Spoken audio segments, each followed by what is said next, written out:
नमस्कार, जय हिंद, जय भारत। आज मैंने एक वीडियो देखा मुंबई के माननीय श्री राज ठाकरे साहब का, तो मुझे लगा कि मुझे उनके बारे में कुछ बोलना चाहिए। वाकई मैं आज मुझे बहुत अच्छा लगा और मुझे बहुत समझ में आया, उनकी सारी बातें समझ में आया और मुझे उनका तरीका जो है समझाने का, और ये कहीं ना कहीं हम बिहार वासियों के भलाई के लिए ही बोलते हैं, बट उनका जो बोलने का तरीका है उससे हमें लगता है कि वो हमारे खिलाफ है और हमसे वो हेट करते हैं। बट मैं वो वीडियो आप लोग को भी दिखाना चाहूँगा और आप लोग भी इस वीडियो को पूरा देखें और वीडियो को देखिए और आप भी ज़रा सुनिए। कहीं ना कहीं ये सीधा हमारे बिहार सरकार को अपना उनका नाकामी का जो चेहरा है वो बता रहे हैं और वो दिखा रहे हैं। और मैं यही कहूँगा कि अगर ज़रा भी इस स्पीच को सुनने के बाद और इस भाषण को सुनने के बाद अगर हमारे बिहार सरकार को शर्म है और बिहार के भ्रष्ट नेताओं को, तो बिहार में रोजगार चालू करें और बिहार में गरीब मजदूरों का भलाई करें। क्योंकि राज ठाकरे साहब का कहना है सिर्फ सीधा कि आप अपने शहर में रोजगार रखेंगे तो इतनी गर्दी कहीं नहीं होगी और इतनी भीड़ भाड़ कहीं नहीं होगी। सारा स्टेट, आप अपने स्टेट के लिए सोचेंगे तो आपका स्टेट कभी भूखा नहीं मरेगा। वाकई उनकी बातें जो है मेरे दिल में खल रही है और मेरे दिल में उतर गया। और पता नहीं, मैं भी बिहारी हूँ लेकिन मैं सम्मान करता हूँ कि उन्होंने जो स्पीच दिया है और स्पीच देते हैं वाकई तारीफ लायक होती है, लेकिन लोग उसको गलत तरीके से ले लेते हैं। और कुछ यूट्यूबर, कुछ मीडिया चैनल, सैटेलाइट और जो होते हैं वो लोग चलाते हैं, बताते हैं। और यहाँ तक कि उन्होंने प्रधानमंत्री माननीय श्री नरेंद्र मोदी जी से भी रिक्वेस्ट कर दिया कि आप यहाँ का छोड़िए, पहले 5 साल बिहार को दे दीजिए और वहाँ का व्यवस्था को सुधारिए, ताकि वहाँ के जो मजदूर हैं, वहाँ के जो गरीब है, दूसरे स्टेट में आके मार ना खाए। और हमारा जो बिहार का सीएम है, बिहार का मुख्यमंत्री है, बिहार का सीएम, उनको अंदर बाहर करने की बात करने से सेक्स ज्ञान बांटते हैं संसद में जाके, उनसे उनको फुर्सत नहीं है। वीडियो को शेयर जरूर करिएगा, लाइक जरूर करिएगा और कमेंट करके ज़रूर बताइएगा कि राज ठाकरे साहब ने क्या गलत कहा, क्या सही कहा। उनका कहने का तरीका अलग है लेकिन वो कहते भलाई के लिए है। बाकी वीडियो का ज़रूर शेयर करिएगा और इतना शेयर करिए कि हर बिहारी और हर जगह पहुंचना चाहिए वीडियो। सुनिए क्या कह रहे हैं राज ठाकरे साहब। वाकई मैं उनका तारीफ नहीं कर रहा हूं, लेकिन उनकी बातें प्रभावित करती है, इसके लिए उनसे जुड़ने। मुंबई में एक बार फिर से आपका स्वागत है। राज ठाकरे आपकी अदालत में है। चुनाव के मौके पर आपकी अदालत के इस इलेक्शन स्पेशल में राज ठाकरे पर अगला इल्जाम। आपकी अदालत में महाराष्ट्र नवनिर्माण सेना के प्रमुख राज ठाकरे पर इल्जाम है कि ये नफरत की सियासत करते हैं।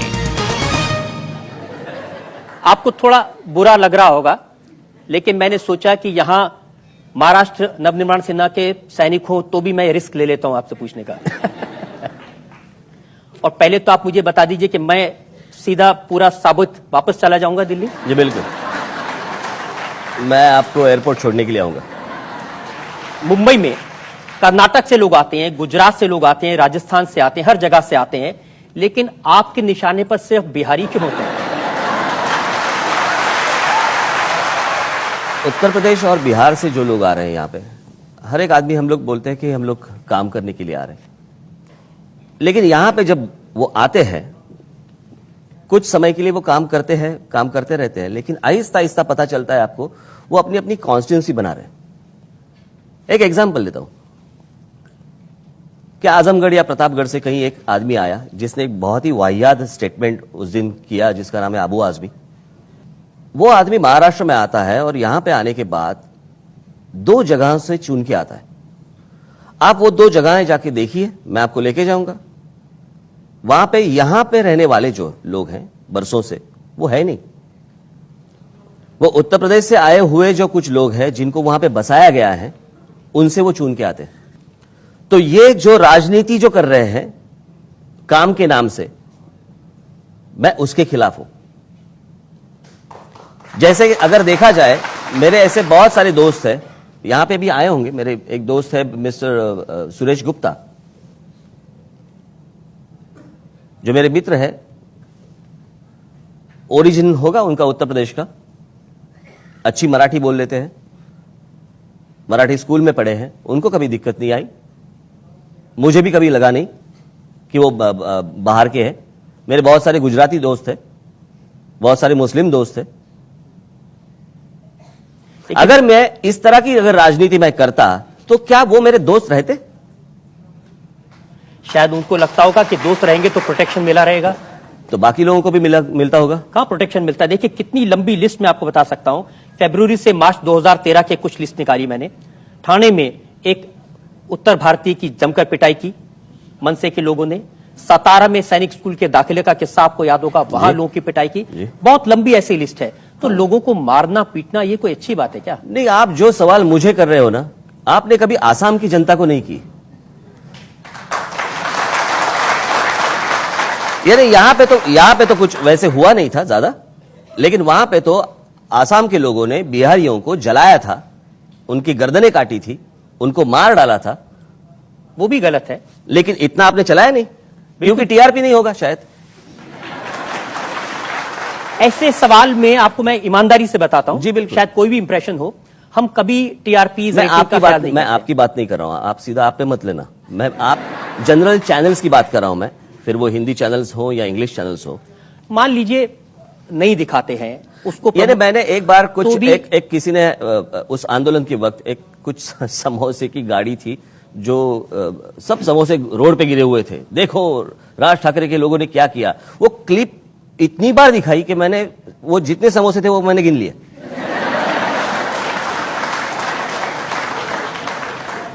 लेकिन लोगों में डर तो है। ये देखिए पूरी कवर स्टोरी, मराठी भावनाओं को उभारने की एमएनएस के नेता की कुटिल चाल देश के लिए घातक। ये किसने लिखा है? ये इंडिया टुडे मैगजीन है, उसकी पूरी कवर स्टोरी है। वो तो लिखेंगे ही ना, बिना समझे अगर आप ये करते रहेंगे। आप यही चीज गोवा के चीफ मिनिस्टर ने कहा था, जब बिहार से जब वहां पे एक ट्रेन जा रही थी। महाराष्ट्र में आज 48 ट्रेनें आती हैं रोज, उत्तर प्रदेश, बिहार, झारखंड से। जब गोवा में एक ट्रेन शुरू हुई थी, तब गोवा के चीफ मिनिस्टर पर्रिकर के पहले जो थे, उन्होंने कहा था ये ट्रेन बंद कर दो, हमें भिखारियों की ट्रेन नहीं चाहिए। तब किसी ने कुछ नहीं बोला। मेरे पास उनके स्टेटमेंट्स है। तो ये महाराष्ट्र के लिए गर्व का विषय नहीं होना चाहिए कि पूरे देश से लोग यहां आते हैं? बिल्कुल नहीं, पसंद करते हैं महाराष्ट्र। जरूरत नहीं। आप अपने जो इलाके है वो पहले सुधारो। मैं नरेंद्र मोदी जी को मैं वही विनती करूंगा कि अगर वो प्रधानमंत्री बनते हैं तो पहले वो उत्तर प्रदेश, बिहार और झारखंड की तरफ पहले 5 साल देख ले, बाकी कहीं ना देखे। जिस प्रांत से अभी आप देखिए, पंडित जवाहरलाल नेहरू, उनकी कॉन्स्टिट्यूंसी उत्तर प्रदेश, इंदिरा जी उनकी कॉन्स्टिट्यूंसी उत्तर प्रदेश, लाल बहादुर शास्त्री उत्तर प्रदेश से, अटल बिहारी वाजपेयी जी उत्तर प्रदेश से, बहुत सारे वीपी सिंह उत्तर प्रदेश से। इतने प्राइम मिनिस्टर्स जिस स्टेट से आज तक हुए हैं, उस स्टेट से लोग काम के लिए बाहर निकल रहे हैं, वो कोई अच्छी चीज नहीं है। अगर इतने प्रधानमंत्री वहां से जाने के बाद अगर वहां के लोगों को अगर रोजगार नहीं मिल रहा है और रोजगार के लिए वो अगर बाहर निकल रहे हैं, वो शर्म की बात है। और उनका पूरा बोझ महाराष्ट्र क्यों ले ले? और अगर महाराष्ट्र को अगर ये बोझ उठाना है तो एक्स्ट्रा पैसे दे दे। लेकिन अगर वहां से काम करने के लिए यहां लोग आ जाएं, तो आप उनको क्रिमिनल कहेंगे, आप उनको अपराधी कहेंगे? आप पुलिस स्टेशन में जाइए, पुलिस रिकॉर्ड्स देख लीजिए, और लास्ट 10 साल में, 15 साल में आप क्राइम रेट महाराष्ट्र का देख लीजिए, और उसमें सबसे ज्यादा कौन लोग हैं वो भी आपको पता चलेगा। मैंने थोड़ी रिसर्च की थी। ये मुझे मालूम होता तो मेरी रिसर्च भी मैं लेके आता। मुंबई पुलिस की वेबसाइट पर तो नाम नहीं है, लेकिन नागपुर और पुणे की जो पुलिस की साइट्स हैं उस पर जो जानकारी है, और मैं कोई बहुत एक्सपर्ट नहीं हूं सरनेम के मामले में, लेकिन ये नाम है गवली, कांबले, मांजलकर, शिंदे, ये यूपी बिहार के तो नहीं लगते नाम। देखिए, हर एक स्टेट में तो इस तरह के लोग तो होते ही है, हर स्टेट में जाएंगे तो आपको मिलेंगे, लेकिन परसेंटेज किसका ज्यादा है? जैसे आप जब क्रिमिनल्स देखते हैं तो आपको मराठी पहले दिखाई दिए होंगे, मैं जब देखता हूं तो मुझे यूपी बिहार के पहले दिखाई देते हैं। और बात किसी के रहने या ना रहने की नहीं है। ऐसे बहुत सारे लोग हैं जो बाहर से आए हैं, जो अच्छी तरह रह रहे हैं यहां पे। ऐसे बहुत सारे नॉन महाराष्ट्रन भी हैं जो बरसों से यहां पे रह रहे हैं। जब आप ऐसी बातें कहते हैं ना, तभी बिहार के चीफ मिनिस्टर नीतीश कुमार को कहना पड़ा ये सिरफिरा है। नहीं, अभी बिहार की चीफ मिनिस्टर है, अभी मैं क्या बोलूं। बिहार की स्थिति है, आपको भी मालूम है वहां पे क्या है। ये नीतीश कुमार जब पहली दफा चीफ मिनिस्टर बने तो उन्होंने 50,000 क्रिमिनल्स को पहले अंदर डाल दिया। यानी 50,000 तो थे, ये तो था ना। ऐसी स्थिति तो खराब थी, बिल्कुल बिल्कुल। तो वहां से अगर यहां पे क्रिमिनल्स आ रहे हैं, उनके खिलाफ अगर मैं कुछ बात कर रहा हूं तो आप मुझे सरफिरा कह रहे हैं। उन्होंने कहा ये इन लोगों की आदत है, ये 4-5 लोगों को पीट करके उनका वीडियो बनाते हैं, उसका प्रचार करते हैं, टीवी पर दिखाते हैं और लोगों को डराते हैं। बहुत दूर है वो स्टेट, नहीं मालूम उनको देश कहां जा रहा है। आप ही के चैनल वाले लोग होते हैं ना, मैं क्यों वीडियो निकालूं। लेकिन बिहारियों से इतनी ज्यादा नाराजगी क्यों? बात बिहारियों की नहीं है, आप समझ लीजिए। बात यह है कि मैंने कल ही परसों किसी को कहा था कि देखिए, मुंशी प्रेमचंद जी अगर आएंगे, हरिवंश राय बच्चन जी अगर आएंगे, राज ठाकरे रेड कारपेट डाल देगा। उनका स्वागत करेंगे और अमिताभ बच्चन का नहीं करेंगे। क्यों नहीं करूंगा? उस दिन तो मेरे साथ में थे। लेकिन उसके पहले क्या उसके था? पहले आपने कहा कि इनका उत्तर प्रदेश से ज्यादा प्रेम है, इन्होंने स्कूल वहां बनाया, महाराष्ट्र में क्यों नहीं बनाया? आप क्या करते हैं, आधा स्टेटमेंट ले लेते हैं, मेरा पूरा स्टेटमेंट लेते नहीं। जो उस वक्त मैंने कहा था वही चीज मैंने उनके सामने भी कही। मुझे लगता है कि अमिताभ बच्चन, लता मंगेशकर जी, सचिन तेंदुलकर, इनको किसी स्टेट के एम्बेसडर नहीं बनने चाहिए, ब्रांड एम्बेसडर। वो इस देश के ब्रांड एम्बेसडर से। और मैंने उस वक्त कहा था कि जब मैं मराठी की बात करता हूं तो आप मुझे बोलते हैं ये प्रांतीय है या ये संकुचित है। मैं बोलता हूं कि हर एक आदमी को अपने स्टेट के प्रति प्यार होता है। अमिताभ बच्चन जी को अगर उनके स्टेट के प्रति प्यार है, उन्होंने इलाहाबाद में इलेक्शन लड़ी थी, उन्होंने भोजपुरी फिल्मों में काम किया था, जो भी कुछ है, एक उन्होंने कन्याशाला निकालने का वहां पे प्रस्ताव रखा था वगैरह वगैरह। तो इतने बड़े कलाकार को अगर अपने स्टेट के प्रति, अपने राज्य के प्रति अगर प्यार हो सकता है, तो राज ठाकरे बहुत छोटा आदमी है, उसको अपने स्टेट के प्रति प्यार नहीं होगा क्या? मेरा सिर्फ इतना ही कहना था। आप लोगों ने क्या किया, पहले का उठा लिया। लेकिन कुछ ना कुछ तो बदला है क्या? क्योंकि उस समय तो अमिताभ बच्चन को माफी मांगनी पड़ी। नहीं, वो एपिसोड अलग था। वो जया बच्चन वो के जया बच्चन जी का एपिसोड था, वो अमिताभ मुझे बच्चन जी मालूम का है। एपिसोड नहीं था, तो आपको भी मालूम होगा। तो आप भी बताइए ना। लेकिन अब जब मैंने देखा, अब मैं आपकी पूरी बात बताता हूं। जी। आपने अपना भाषण शुरू किया, आदरणीय अमिताभ बच्चन साहब, भारतीय फिल्म के इतिहास में पिछले 100 वर्ष में इतना बड़ा कलाकार न हुआ है न होगा। बिल्कुल बिल्कुल, उसमें क्या है? तो आपका नजरिया तो बदला है ना। पहले तो आप, यही तो मैंने बात की थी कि इतना बड़ा कलाकार जो आज तक हुआ नहीं है, और ये मैंने पब्लिकली कहा है, तो ऐसे नहीं है कि मैंने उस वक्त कहा था। 2008 या 2008 के मार्च के शिवाजी पार्क मैदान में जो मेरा भाषण हुआ था, उसका फुटेज भेज देता हूं। उसमें और उसमें कुछ फर्क नहीं है। फिर आपके नजरियों में फर्क आ गया। मेरे नजरिए आपके में मतलब हाँ। आप जब बोलता हूं ना, तब आप सारे चैनल्स के प्रतिनिधि हैं, ऐसे पकड़ लीजिए। मैंने तो उस पर अबू आजमी का बयान देखा। उन्होंने कहा अमिताभ बच्चन के साथ स्टेज शेयर करके राज ठाकरे ने गद्दारी की है। किसके ऊपर हम लोग बात करें, वो भी तो कुछ है कि नहीं। जिस आदमी ने इतनी गंदी स्टेटमेंट जो निकाली अभी, जिसकी बहू ने शर्म महसूस किया कि अगर ये मेरे ससुर ने बोला है तो मुझे शर्म आती है, ऐसे आदमी के बारे में हम लोग बात क्या करें? मैं आपसे बिल्कुल सहमत हूं। जिसके घर में जिसका स्थान नहीं है वो बाहर आके क्या बात करेगा? जिसकी नजर में अपने यहाँ की औरतों के बारे में इस तरह के ख्याल है, उस आदमी के बारे में हम लोग क्या बात करें? बिल्कुल आपकी बात सही है, मैं बिल्कुल सहमत हूं। अबू आजमी ने और उनकी पार्टी के अध्यक्ष मुलायम सिंह यादव ने क्या बात की उन्होंने? जो महिलाओं के बारे में उन्होंने कहा, शायद वो कुछ को कभी कोई माफ नहीं कर सकता उसको। बिल्कुल। और उनके स्टेटमेंट के बारे में हम लोग क्या बात करें? लेकिन ये तो आप जानते होंगे, सुप्रीम कोर्ट ने, ये मई 8, 2010 का फैसला है, सुप्रीम कोर्ट ने महाराष्ट्र नवनिर्माण सेना के प्रमुख राज ठाकरे से कहा कि वो उत्तर भारतीयों को निशाना बनाकर उकसाने वाले भाषण देने से बाज आए। क्या है अभी सुप्रीम कोर्ट में कौन सी मेरी फुटेज गई है मुझे नहीं मालूम। बहुत बार ऐसे होता है कि मैं यहाँ पे मराठी में एक चीज बोलता हूँ जहां पे बहुत सारे हिंदी और इंग्लिश चैनल्स पे उसका ट्रांसलेशन गलत तरीके से दिखाते हैं। मैं आपको एक बात बोलता हूँ, यहाँ पे एक लड़का है, आज भी है, वो एक चैनल में काम करता है। जब मेरा भाषण एक जगह पे हुआ था, उसके बाद मैं ऐसी कुछ चीज मैंने कही थी और वहां पे चैनल पे वो जो एंकर लड़की थी वो कुछ गलत बता रही थी। वो लड़के ने उसको फोन करके बताया कि आप गलत बता रही है, उन्होंने ऐसे नहीं कहा है। तो उस लड़की ने कहा, शराब तुम तुम्हारा काम करो, हम हमारा काम करेंगे। इसका मतलब क्या है? ये ठीक नहीं है।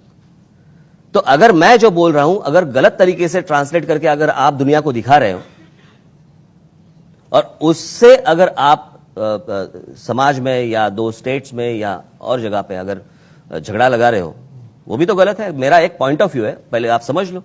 आज आपकी अदालत में आपको इसीलिए बुलाया कि आपका पॉइंट ऑफ व्यू जनता के समझ में आ जाए, और मैं ये दावे के साथ कह सकता हूं कि आपने जिस सफाई से बगैर किसी सवाल को टाले जवाब दिए, मुझे लगता है कि जनता को जरूर समझ आया होगा कि बिहार के मामले पर, उत्तर प्रदेश के मामले पर आपका स्टैंड क्या है। मैं क्यों गुस्सा करूं बिहार के ऊपर और यूपी के ऊपर? कुछ लोग यहां पे जो आते हैं, अगर वो वहां से है और यहां पे अगर दंगा मस्ती करते हैं, बहुत सारे अच्छे भी लड़के आते हैं, अच्छे परिवार के भी लोग आते हैं। उनको पूछिए कभी राज ठाकरे ने या राज ठाकरे के लोगों ने उनको कभी परेशान किया है? लेकिन जिस तरह से जो लोग रास्ते पे आके, अभी पकड़ लीजिए उस दिन जो मोर्चा निकला था आजाद मैदान पे, बराबर, वहां पे कुछ मुसलमानों ने मोर्चा निकाला था। उसके बाद फिर वो पुलिस को मारा, फिर वो जो लड़कियां थी, पुलिस कांस्टेबल्स थी, उनको अंदर खींच के जो भी कुछ किया उन्होंने, आपको मालूम होगा। जब सर्वे किया पता चला कि मुंबई महाराष्ट्र के रहने वाले मुस्लिम नहीं थे, वो उसमें से बहुत सारे बांग्लादेश के थे। और ये जब आते हैं तो थ्रू बिहार, थ्रू उत्तर प्रदेश, वहां से आते हैं, क्योंकि रास्ता ही वही है। अभी बांग्लादेश से आना है तो आप केरला से स्टार्ट नहीं कर सकते ना। तो यहां का जो आप देखिए ना, यहां पे जो कभी कभार जो हिंदू मुस्लिम राइट्स होते हैं, आप देखिए जहां पे महाराष्ट्र का मुस्लिम रहता है, महाराष्ट्र का मुसलमान जहां पे रहता है, आपको वहां पे राइट्स दिखाई नहीं देंगे। ये जो आजाद मैदान की जिसका जिक्र कर रहे हैं, वहां पर बहुत सारे मीडिया कर्मियों की भी पिटाई की गई जी, थी। बिल्कुल। ओबी वैंस को जला दिया गया था। तो आप पुलिस को पूछिए वो थे कौन? महाराष्ट्र में रहने वाला जो आदमी रहता है, उसका घर यहां रहता है, उसका परिवार यहां रहता है, उसका काम यहां पे रहता है, उसको कोई जरूरत नहीं है ऐसी हरकत करने की, वो कभी करेगा भी नहीं। जो बाहर से आते हैं वही ऐसी हरकतें करते हैं। तो इसका इलाज यह है कि उत्तर प्रदेश में, बिहार में ऐसी डेवलपमेंट की जाए कि लोग वहां से यहां आने के लिए, तरीका तो वही होगा ना, और क्या होगा। तो जो महाराष्ट्र के बड़े बड़े उद्योगपति, उनको कहिए वहां कुछ उद्योग लगा दें जाके। टाटा भी तो गए थे वहां पे, जमशेदपुर में, कब पहुंचे वहां पे। लेकिन वहां की स्थिति ऐसी है कि कोई इंडस्ट्रियलिस्ट वहां पे जाने के लिए डरता है, क्योंकि इंडस्ट्री निकालने के पहले ही उनको प्रॉफिट चाहिए। बाकी लोगों को कौन सा इंडस्ट्रियलिस्ट देगा? तो मुझे लगता है कि एक प्रधानमंत्री के नाते नरेंद्र मोदी जी वहां पे ध्यान दें, वो 3-4 स्टेट के ऊपर, और उनको अच्छा बनाए, ताकि बाकी जो स्टेट्स हैं उनका बोझ कम हो जाए और झगड़े भी कम हो जाए। 40 सालों से बिहारी का मान सम्मान गिरता आ रहा है, ये किसी को नहीं दिखा।